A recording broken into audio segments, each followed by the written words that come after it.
ख़वातीन हज़रात अस्सलाम वालेकुम। वॉइस ऑफ साउथ एशिया के लंदन स्टूडियो से टेबल टॉक विद मुकीम अहमद में आप सबको खुशामदीद। नाज़रीन कराम, आज के प्रोग्राम में डोनाल्ड लू के हवाले से होने वाली बहस, हमाद अजहर के पीटीआई से इस्तीफ़े और ताज़ा तरीन सियासी सूरत हाल पर गुफ्तगू करेंगे। हमारे साथ शरीक गुफ्तगू हैं मुमताज़ मुसन्निफ़ा व तज्ज़िया निगार शम्मा मुंशी साहिबा, जबकि कराची से हमें ज्वाइन किया है पीटीआई की रहनुमा नुसरत वाहिद साहिबा ने।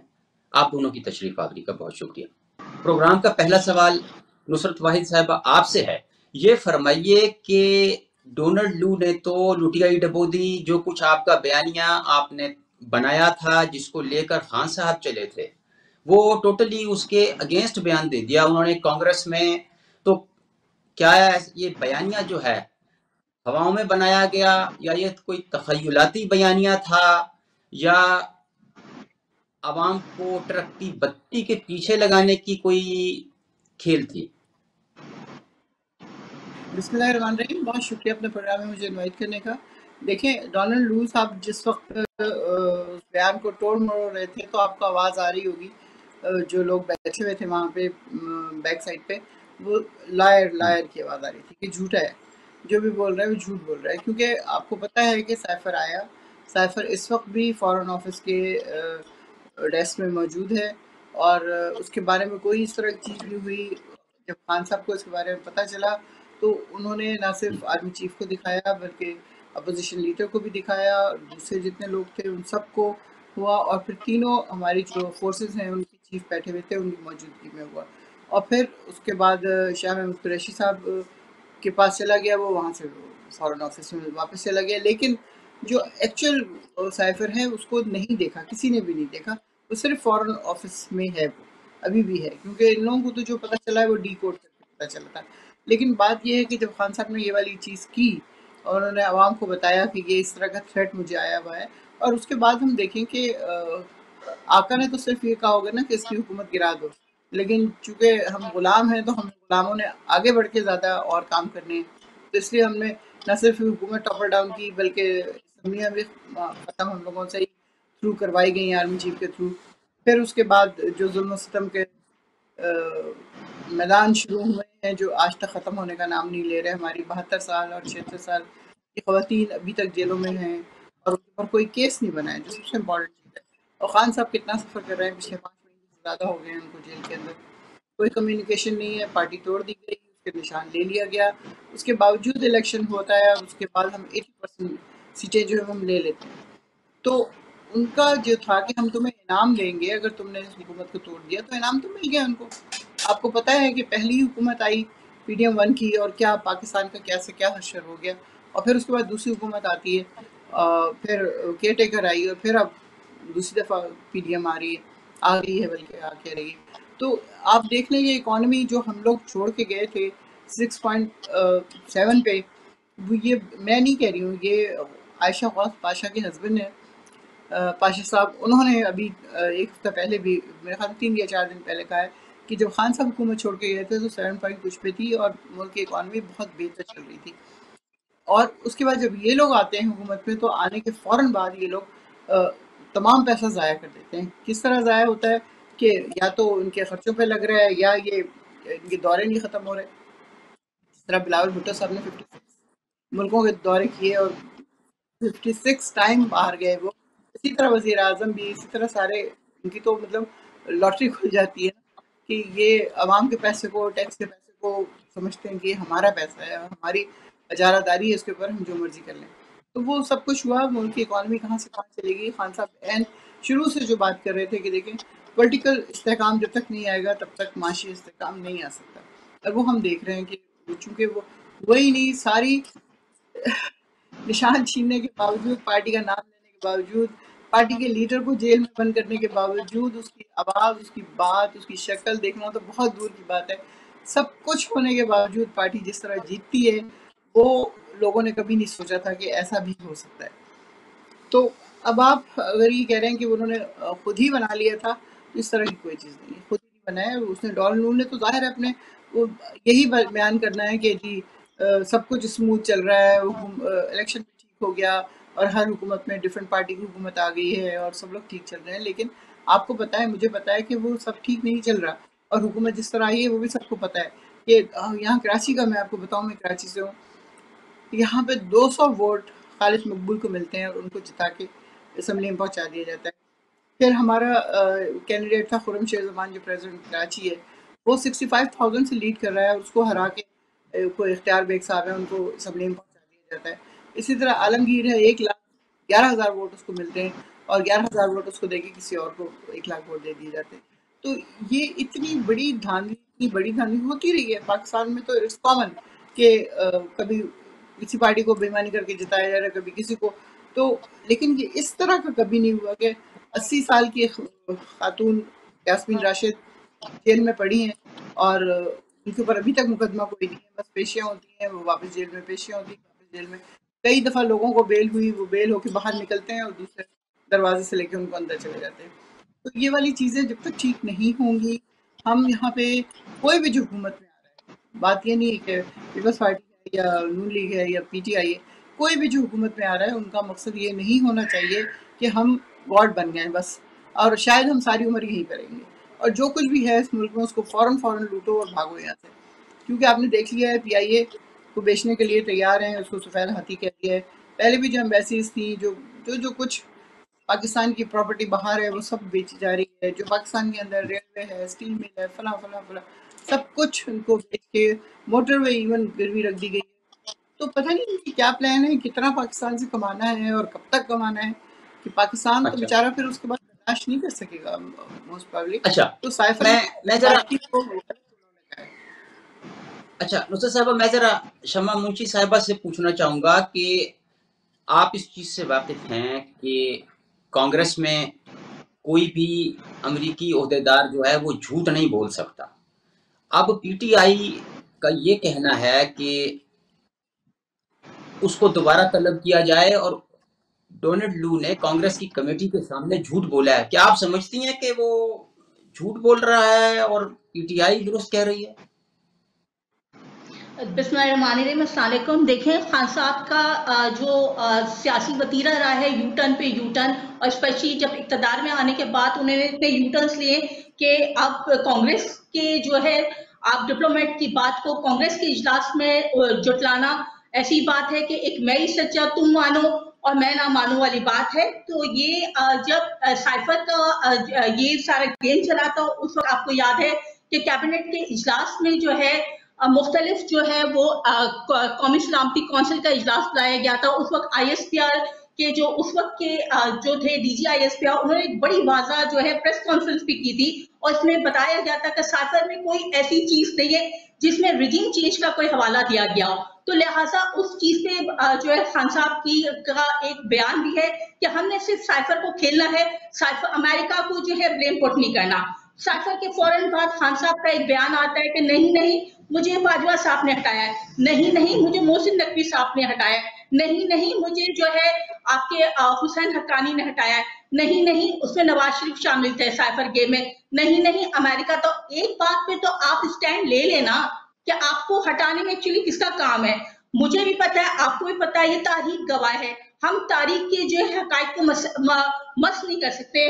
हम बहुत सारे लोगों ने खान साहब के साथ उम्मीदें वाबस्ता की थी। बहुत से लोगों को तो 2018 के इलेक्शन के बाद वो कैसे पढ़ से इक़्तिदार है, क्या हुआ क्या नहीं, उसको सब रख के लोगों की बड़ी हाई एक्सपेक्टेशंस थी। लेकिन खान साहब ने कौम के साथ जो खिलवाड़ किया वो मेरे ख्याल में नाकाबिले माफी है। खान साहब की जो हुकूमत जाती है वो किसी बैरूनी साजिश का कतई हिस्सा नहीं है, वो एक डेमोक्रेटिक प्रोसेस का हिस्सा है कि आपके साथ जो आपकी कोलिशन पार्टनर्स थी, सियासी जमातें थी, वो आपकी हमायत करना छोड़ देती हैं। आपके खिलाफ पीटीआई के खिलाफ यानी कि जो है वोट ऑफ कॉन्फिडेंस आता है और वो वोट ऑफ कॉन्फिडेंस जो है कामयाब हो जाता है। उस वोट ऑफ कॉन्फिडेंस कॉन्फिडेंस का मोशन के दौरान आप देखिए कितने तमाशे होते हैं। जब आपकी रेजोल्यूशन पास मूव होती है असेंबली में तो आप असेंबली नहीं तोड़ सकते, उस वक्त असेंबली भी तोड़ी जाती है, स्पीकर 10 तमाशे करते हैं और फिर जिस तरह से जो है खान साहब को जो है वहां से प्राइम मिनिस्टर हाउस से जाना पड़ता है, वो सब तारीख का हिस्सा है। आप कितना झुठलाएंगे, कितना जुटाएंगे, किन किन हकायक को मस्त करेंगे। देखें हर सियासी जमात, मैडम जो है अपनी सियासी जमात को जो है रिप्रेजेंट कर रही है, वो अपनी पार्टी का नुक्ता नजर रखेंगी, लेकिन जो है हकायक को आप मस्त नहीं कर सकते।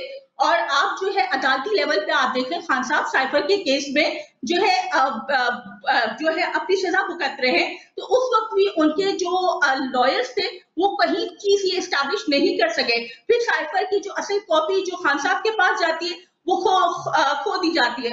उसके बाद उनके जितने जो उनके साथ के जो थे एडवाइजर्स थे, जो सेक्रेटरीज थे, उन सब के बयान खान साहब के अगेंस्ट है कोर्ट के अंदर। तो आप किस किस को जुटलाएंगे कि खान साहब सच बोल रहे हैं, पीटीआई सच बोल रहे हैं, बाकी पूरी कौम को जो है आपने ट्रक की बत्ती के पीछे लगाया है, तो ऐसा नहीं हो सकता। और जहां तक इकोनॉमी की बात है, तो सर आपके नॉलेज में होगा कि जब प्रीवियस जो हुकूमत गई थी 2018 से पहले, तो उस वक्त की हुकूमत ने, मेरी चूंकि कोई पॉलिटिकल एफिलिएशन नहीं है, मैं सिर्फ एक जो है बिल्कुल जो जिसको कहते हैं न्यूट्रल जो है मेरी एक ऑब्जर्वेशन होगी, एनालिसिस होगा। उस वक्त पाकिस्तान की इकोनॉमी 5.86 थी। ये वो इकोनॉमी थी, वो जीडीपी था जो कि आज चाइना ने 2024 के लिए अपना जो है टारगेट सेट किया है। 2024 के लिए चाइना ने अपना जो टारगेट जीडीपी का सेट किया है वो जो है 6 पॉइंट समथिंग है, 6 पॉइंट है, यानी 5.86 इनकी एक लिमिट है। उसके बाद वो एक्सीड करता है तो वो उनके ऊपर है कि वो किस तरह से बेटर परफॉर्म करते हैं। और आपको यह याद होगा कि 2015 में और 2016 में जो है उस वक्त की गवर्नमेंट ने आईएमएफ को खैबात कह दिया था। फिर खान साहब आते हैं, खान साहब को सबको याद है 126 दिन के जो धरना होता है उसमें वो जो है उस वक्त जबकि यूनिट जो है बिजली का 8 रुपए होता है, वो बिजली के बिल जलाते हैं और कहते हैं कि हम जो है एक तहरीक सिविल नाफरमानी शुरू करेंगे, क्योंकि बिजली का जो बिल यूनिट है 8 रुपए है। और जब खान साहब आते हैं तो पहले साल में ही जो है बिजली का यूनिट 46 रुपीज हो जाता है। आपका पेट्रोल जो कि 92 रुपीज का होता है वो जो है 160 पे जा पहुंचता है। आपका जो डॉलर होता है जो 62 पे होता है वो 200 को क्रॉस कर जाता है। तो ये हकाइक है। और फिर आईएमएफ के पास वो लोग खान साहब की पीटीआई कहती है कि हम मर जाएंगे, हम कशकोल नहीं उठाएंगे, हम जो है आईएमएफ के पास नहीं जाएंगे। लेकिन आप तो पहले साल ही आईएमएफ के पास जाते हैं, और ना सिर्फ आईएमएफ के पास जाते हैं बल्कि आप सितम ये करते हैं कि जो आपके सीटबैक के जो बड़े सीक्रेट ऑफिशियल डॉक्यूमेंट होते हैं आप आईएमएफ के हवाले कर देते हैं। सीटबैक आपका सबॉर्टेज हो जाता है। फिर उसके बाद आप देखते हैं 2020 में जाके 21 में जाके आपके पास जो है कोरोना के वायरस आता है। लेकिन उससे पहले 2018 में हमारे अलमिया रहा कि खान साहब के पास टीम जो वो कह रहे थे कि मेरे पास 22 साल बहुत तजुर्बाकार टीम है, वो इतनी नालायक और नाअहल निकलती है कि वो जो है खान साहब को धोखा देती है और वो जो इकोनॉमी जो 5.86 थी वो -0.2 पे आ जाती है। और फिर ये चारों साल जो है 0.2 पे ही खड़ी रहती है और वो भी -0.2 पे है। तो ये हकाइक है जो वर्ल्ड बैंक की तरफ से है, जो आलमी की तरफ से। उसमें ना मेरा कोई अमल दखल है ना कुछ। जहां तक परफॉर्मेंस वाइज बात है तो खान साहब ने कौम को बड़ा मायूस किया है, जो कि हकाइक में से एक है। खान साहब एक मिनट यहाँ वक्त हुआ एक ब्रेक का। ब्रेक के बाद सवालात का सिलसिला जारी रखेंगे।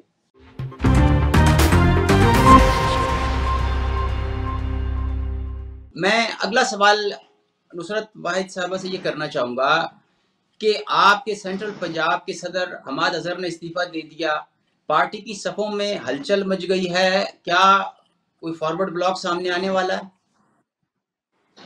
देखिए, हमाद अजहर का इस्तीफ़ा देने का जो सिलसिला है वो आपको पता है कि जिस तरह पहले हमारे शुरू में जो लोग गए, शुरू में जाने वाले लोग वो थे जो कि डर के, जिसे कहना चाहिए, क्योंकि लोगों की गिरफ्तारियाँ शुरू हुई और पता चला कि उनके ऊपर किस किस किस्म के जुल्म हो रहे हैं, तो वो काफ़ी ज़्यादा लोग जो हैं वो बगैर कुछ भुगते वो फ़ौरन पार्टी छोड़ के चले गए। उनका ख्याल था कि शायद जिस पार्टी में वो जा रहे हैं वहाँ पे उनका फ्यूचर बहुत ज़्यादा ब्राइट है, लेकिन सब ने देख लिया कि वो एक सीट भी ना जीत सके और किस तरह उनको सीट जिता के इस वक्त नेशनल असेंबली में पहुँचाया गया, वो भी 1 या 2। तो अभी जो लोग छोड़ रहे हैं एक्चुअली उन लोगों के साथ बहुत कुछ हो चुका है। अभी हमाद अजहर के वालिद साहब तो एमएनए बन गए हैं, चले गए उधर, लेकिन उससे पहले उनकी सारी फैक्ट्रियाँ, उनकी बहुत पेट्रोल पंप वगैरह बहुत नुकसान हुआ है। ये सिर्फ हमाद अजहर का ही नहीं हुआ बल्कि बहुत सारे लोग जो कराची में हैं इस वक्त, जैसे हमारी डॉक्टर नौशीन थी, हेल्थ पार्लिमानी सेक्रेटरी थी, वो उनके घर के साथ, उनके क्लिनिक के साथ, उनके हॉस्पिटल के साथ, बल्कि 2 हफ्ते हुए थे उनके बेटे की शादी को, उनकी बहू को किस कदर मारा पीटा गया, बेटे को गिरफ्तार किया गया। तो वहाँ पंजाब में ख़ास तौर पे बहुत ज़्यादा ये तशद्दुद और इस किस्म की चीज़ें हुई, जिससे लोग या तो डर के छुप गए या वो पार्टी को छोड़ के एक वीडियो बयान देते हैं, और वो अगर वो किसी गुनाह में शामिल थे तो वो गुनाह उनके फ़ौरन धुल जाते हैं। तो अभी जो हालात हैं इससे ये नहीं हो रहा कि खुदा न खास्ता पार्टी 2 हिस्सों में बँट रही है, कुछ हो रहा है। कभी-कभी शेर अफ़ज़ल के इस तरह के बयान आ जाते थे, लेकिन अब इंशाल्लाह कोई इस तरह की चीज़ नहीं होगी। तो खान साहब ने समझा दिया, देखो इस वक़्त पार्टी को मज़बूत करना है तो हमें सबको मिल के चलना होगा। गलतियाँ हर एक से होती हैं, हर इंसान से होती हैं। ज़ाहिर है हम लोग इंसान हैं, फ़रिश्ता तो कोई भी नहीं है। गलतियाँ भी होंगी और अच्छे काम भी होंगे और बुरे काम भी होंगे। तो हमें चाहिए ये कि इस वक़्त फ़िलहाल हम सिर्फ़ पॉज़िटिविटी की तरफ नज़र रखें और देखें कि हम क्या कंट्रीब्यूट कर सकते हैं इसमें। तो मैं ये कह रही थी कि ये जो हालात हैं ये अभी तक हम लोगों के लिए ठीक नहीं हुए हैं। आप देख लें, खान साहब अंदर हैं, शाह महमूद अंदर हैं, परवेज़ इलाही अंदर हैं, फवाद चौधरी अंदर, मतलब कोई एक बड़ा नाम ले लें, कोई एक लीडर जो एक्चुअली जोड़ के रख सकता है इस वक्त लोगों को, वो नहीं है मौजूद। उसके बावजूद नए आए हैं, उनमें बच्चे भी हैं, उनमें वकला भी हैं, और वो लोग किस तरह समेट के चल रहे हैं। आप देखेंगे शेर अफजल ने किस तरह पार्टी को जिंदा किया, कि वो बिल्कुल, मतलब हम लोग मायूस, लिटरली मायूस, इतने ज़्यादा मायूस हो चुके थे कि लगता था कि कुछ भी नहीं होगा। लेकिन वो एक इकलौता आदमी आता है और ऐसे तहलका वो पूरे पाकिस्तान में मचाता है कि इवन सिंध में आए वो, यहाँ पे कराची में, और यहाँ पे भी बहुत जोश व खरोश लोगों के अंदर पैदा करके गए। फिर पंजाब में तो उनको एंटर नहीं होने दिया गया, लेकिन केपी में उन्होंने किस कदर पॉजिटिव रोल अदा किया कि लोग समझ रहे थे कि सब कुछ खत्म हो गया, लेकिन सब चीज़ें वहीं की वहीं हैं। लोग आज भी, अगर ये सारे इल्ज़ाम जो लगा रही हैं बहन मेरी, तो ये सिर्फ ये देख रहे हैं कि अगर इतना ही सब गड़बड़ किया हुआ होता तो 80% स्वीप ना कर रहे होते हम लोग। जो अच्छा। रिपोर्ट्स इनको पहुंची हैं, जो जो लोगों ने बताया है, मेरे ख्याल में वो सही रिपोर्ट्स इनको नहीं पहुंचाएंगे। ज़ीरो पे कभी भी नहीं थे, अच्छा। हम जाते जाते भी 6 पॉइंट पे थे। और कोरोना डेज़ में किस तरह खान साहब ने लोगों का मरने से बचाया है उनको, किस तरह हमने आइसोलेशन में ले जाके लोगों को एक-एक गली बंद कर के इस तरह किया कि अगर कोई बीमार है तो उस गली को बंद कर दिया जाए, उस इलाके को बंद कर दिया जाए। ठीक लेकिन ठीक 100% लॉकडाउन नहीं किया, रोज़गार देते ले रहे। जी। फिर हमने शम्मा साहबा, एक मिनट शम्मा साहबा, अब आपके सामने है कि ये नुसरत वाहिद साहबा भी फरमा रही हैं कि पीपल अपना पाकिस्तान तहरीक इंसाफ को जो रिवाइवल मिला है वो शेर अफजल मरवत जैसे विजनरी लीडर की वजह से मिला है। तो क्या आप इससे एग्री करती हैं कि एक और विजनरी लीडर की आमद हो गई है पाकिस्तान की सियासत में? देखें जी, वो नुसरत साहिबा की पार्टी के लीडर हैं, तो वो उनको बेहतर तौर पे जो है जज कर सकती हैं, वो उनके बारे में बेहतर कमेंट कर सकती हैं। लेकिन जहां तक इलेक्शन रिजल्ट की बात है, तो इलेक्शंस बड़े साफ सुथरे हुए, फ्री हुए, ट्रांसपेरेंट हुए हैं, और यही वजह है कि अवाम ने सुख का सांस लिया है और फिर दोबारा जो है हम पॉलिटिकल स्टेबिलिटी की तरफ बढ़ रहे हैं। और मैडम का जो अपने जो है सियासी लीडर के बारे में ख्याल है, तो वो ज़ाहिर बात है, उसपे मेरा मेरा नहीं कोई हक बनता कि मैं उस पे मैडम से कोई तकरार करूं।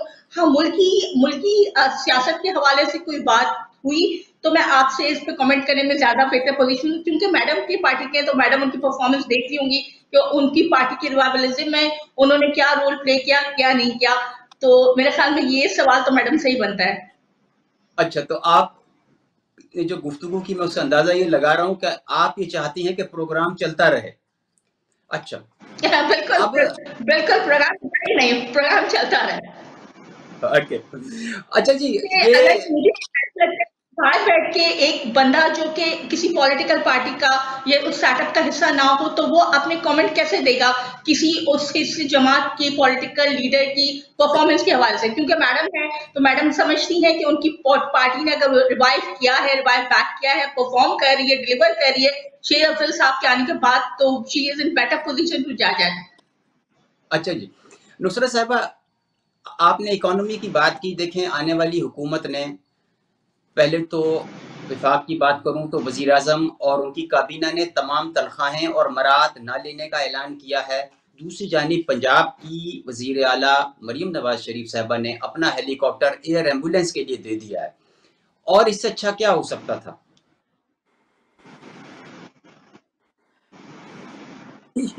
तनख्वाहें और ये फैसिलिटीज़ ना लेने का जो ऐलान किया गया है, ये आपको पता है कि इट्स जस्ट पीनट। कि जितनी ये लोग इनका प्रोटोकॉल होता है, जितनी इनकी फैसिलिटीज़ होती हैं, जितनी जिस तरह इतने बड़े-बड़े इनके घरों को ऑफ़िस बना दिया जाता है और सारा ख़र्चा फिर वहाँ पे गवर्नमेंट का होता है, यानी अवाम की टैक्स का होता है। तो उसमें 10% आप अपना, अगर 10% भी नहीं, मेरे ख़्याल में 1 या 2% होता होगा इनकी तनख्वाह और ये मरात ना लेने का। तो उससे उनको फ़र्क क्या पड़ता है? मुझे बताइए। जो कमाई इन लोगों ने की हुई है, जो महल खरीदे हुए हैं, जो दुनिया के हर कैपिटल में जो इनकी जायदादें हैं, और अभी भी माशाल्लाह बहुत ज़्यादा अच्छी तरह स्मगल होके डॉलर्स बाहर जा रहे हैं। अभी कल परसों ही कोयटा में किसी को पकड़ा गया है, किसी के खानसामा को, कि वो डॉलर्स $75,000 वो जो है वो स्मगल कर रहा था। तो मुझे बताइए, ये इससे क्या फ़र्क पड़ता है? क्या आप तनख्वाह नहीं ले रहे, या आप पेंशन नहीं ले रहे, या आप जहाज़ का टिकट नहीं ले रहे? ये चीज़ें बहुत छोटी हैं, बहुत छोटी हैं। इस मुल्क को जिस तरह लूटा गया है और लूटा जाएगा, उसके बाद मैं जिस तरह मैंने अपनी पहले उसमें कहा है कि हर चीज़ तो ऑलमोस्ट गिरवी रख दी गई है। अब हमारे पास और क्या है? मिसाइल टेक्नोलॉजी और एटॉमिक बॉम्ब की टेक्नोलॉजी। तो बस सिर्फ अल्लाह रहम करे, इसके अलावा तो हम कुछ नहीं कर सकते, क्योंकि हम जिन हाथों में इस वक्त चले गए हैं, वो सिर्फ उनको अपने आका का हुक्म मानना है, और बाकी अपनी से, अपनी अना, अपनी ईगो, अपना मुल्क, अपना पेट्रियटिज्म कुछ भी नहीं है। उसके आगे कुछ भी नहीं है। हम सिर्फ खामखा की बहस ही करते रहेंगे, और अल्लाह ना करे इस मुल्क को बताए कैसे क्या हो जाए। बस अल्लाह संभाल के रखे इसको, बस हमको यही दुआ कर सकते हैं। अल्लाह खान साहब को चलिए। संभाल के रखे और उनकी हिफाजत करे, क्योंकि जिस जिस किस्म के हालात में वो हैं, खुदा न खासा कुछ हो जाता है तो किसी को पता भी नहीं चलेगा। पिछले दिनों आपको याद है, इन्होंने पाबंदी लगा दी थी कि कोई नहीं जाएगा। तो ऐसा डर का एलिमेंट हर दिल में गया कि खुदा न खास्ता ये लोग कुछ खिला देंगे, पिला देंगे, तो उसके बाद क्या होगा? सिर्फ हम रोते पीटते रह जाएंगे। लेकिन अल्लाह का शुक्र है कि अब इजाज़त मिल गई है, वकील भी जा रहे हैं, घर वाले भी जा रहे हैं। कम से कम रोज़ उनकी शक्ल तो देख के आ जाते हैं ना, कुछ अब बात हो ना हो, क्योंकि बहुत दूर रखा जाता है। जर्नलिस्ट्स को भी, वकला को भी बहुत कम टाइम दिया जाता है। फिर उनके जो स्पाई होते हैं वो ज़रूर खड़े होते हैं वहाँ पे, सुन रहे होते हैं क्या गुफ्तगू हो रही है, क्या नहीं हो रही। तो बस हम लोग जो है ना, सिर्फ हम दुआ पे लगे हुए हैं, और ज़ाहिर है हम कुछ कर तो सकते नहीं है। अल्लाह ही हिदायत देगा तो देगा, बाकी इंसानों के बस की तो बात नहीं है। थैंक यू वेरी मच, आप दोनों का बहुत शुक्रिया। Thank you. ख़वातीन हज़रात, ये था आज का प्रोग्राम, जिसमें मुमताज़ तज्ज़िया निगार शमा मुंशी साहिबा और पीटीआई की रहनुमा नुसरत वाहिद साहिबा ने हमारे सवालात के जवाब दिए। उम्मीद करता हूँ कि ये प्रोग्राम आपको पसंद आएगा। अगले प्रोग्राम तक इजाज़त दीजिए, तब तक अल्लाह हाफ़िज़।